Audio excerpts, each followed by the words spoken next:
कल विधानसभा सत्र के दौरान वित्त मंत्री प्रेमचंद अग्रवाल जी द्वारा पहाड़ी समाज को जो अपशब्द कहे गए वो सभी के सामने है।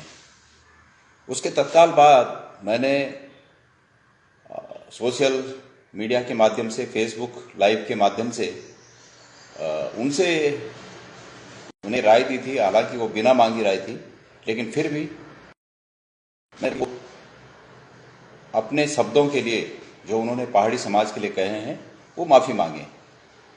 मैंने ये भी कहा था कि उनके पास ये समय है अभी कि तत्काल, जब तक कि ये विकराल रूप धारण न कर ले, उनको तत्काल माफ़ी मांग लेनी चाहिए थी। विधानसभा के जिस पटल से उन्होंने ये शब्द कहे उसी पटल से वो माफ़ी मांग सकते थे, लेकिन उन्होंने माफ़ी नहीं मांगी। अब समय बीता और आज स्थिति आप सब लोगों के सामने है कि स्थिति कितनी विकराल हो गई है। चूंकि वो समय निकल गया, इसलिए अब ये समय बचा हुआ है। आज चूंकि मैंने सुना कि विधानसभा सत्र का, ये बजट सत्र का आखिरी दिन है।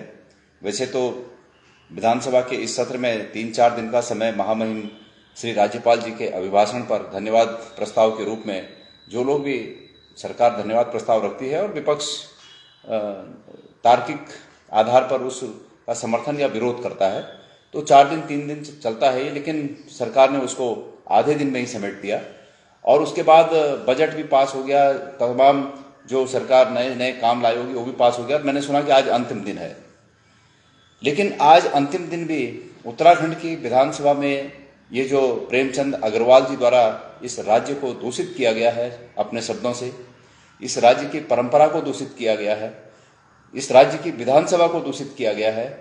मैं उम्मीद करता हूं कि सर्वसम्मति से सत्ता पक्ष और विपक्ष उनके इन शब्दों के लिए एक निंदा प्रस्ताव लाकर उस प्रस्ताव को पास करेगा, ताकि भविष्य में कोई भी इस प्रकार के किसी भी समुदाय को, किसी भी समाज को अपशब्द कहने से बाज आए। ये विधानसभा की कार्रवाई में अंकित होना नितांत आवश्यक है कि इस प्रकार के व्यक्ति को और इस प्रकार के वक्तव्य को समर्थन नहीं मिलना चाहिए और उसकी निंदा होनी चाहिए। इस मौके पर मैं 2 महत्वपूर्ण व्यक्तियों के रिएक्शन को अंडरलाइन करना चाहता हूं। नंबर 1, विधानसभा की अध्यक्षा रितु खनूड़ी जी।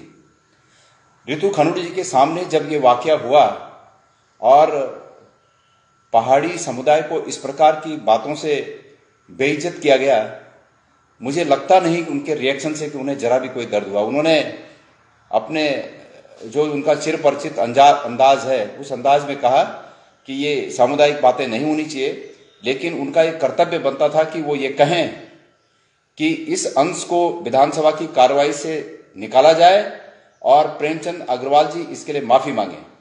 प्रेमचंद अग्रवाल जी, माननीय मंत्री जी, आपको ये कहने का हक बिल्कुल नहीं है किसी भी समाज के लिए कि जो शब्द आपने कहे, जो गाली आपने दी, आपको कोई हक नहीं बनता है कि आप किसी समाज को इस प्रकार का वो दें। और विधायकों को, विपक्ष के विधायकों को तो ऐसे लताड़ने लगती हैं कि जैसे कि इन्हीं के बोलने से लोगों ने उनको वोट देकर विधानसभा भेजा है।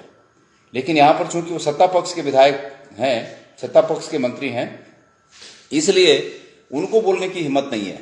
तो मैं उम्मीद करता हूं कि सत्ता पक्ष हो या विपक्ष हो, सभी लोग एक मत से इस भावना के प्रति एक प्रस्ताव पास करें, निंदा प्रस्ताव पास करें, जो कि उत्तराखंड के विधानसभा में अंकित हो। जो दूसरे शख्स हैं जिनके बारे में मैं कहना चाहता हूं कि उनकी भूमिका क्या थी, वो देखने लायक थी, वो है माननीय मुख्यमंत्री जी। माननीय मुख्यमंत्री जी ने जिन दबे शब्दों में नहीं देख रहे हैं इस प्रदेश के लोग विधानसभा में, जो कि आप वो करिए जो लोग देखें। आप सरेआम विधानसभा में खड़े होकर को लोग देखेंगे या न देखे कोई फर्क नहीं पड़ता, लेकिन जो आप विधानसभा के पटल पर कहेंगे उसको लोग देखेंगे। आपकी ये मजबूरी समझ में आती है कि पता नहीं आपके कितने राज्यों के राजदार प्रेमचंद अग्रवाल जी हैं, वित्त मंत्री हैं, इसलिए आपने दबी जुबान में उनको समझाने की कोशिश की होगी, लेकिन आपके अंदर भी वो मादा नहीं दिखा कि जो विधानसभा में एक उत्तराखंड का मुख्यमंत्री गरजे और कहे कि ये जो अपराध प्रेमचंद जी कर रहे हैं ये स्वीकार्य नहीं है, वो मादा नहीं दिखता। तो मैं उम्मीद करता हूं कि सब लोग मिलकर आज एक निंदा प्रस्ताव निश्चित रूप में विधानसभा में पारित करेंगे।